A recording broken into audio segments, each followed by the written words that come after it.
داستان شیخ صنعان، پیری که بارها و بارها پیاده به مکه رفت. در خواب شیخ در منطقه طیر عطار میبینه که یک بتی رو شیخ در حال بت پرستیشه، صنمی رو، بتی رو داره پرستش میکنه و از خواب میپره. برآشفته میشه این خواب رو که میبینه، تا حدی که به مریدانش میگه که پاشین بریم. و پس از رسیدن که بامی، حالا بالای تراسی، بامی یا هر چیزی، یک دختری رو میبینه و همونجا میخکوب میشه.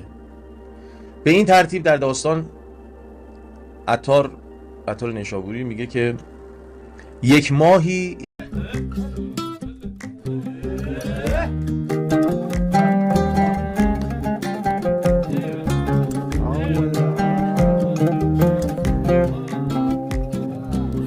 ای خداوند یکی یار جفاکارش ده، دلبری اش بده و سرکش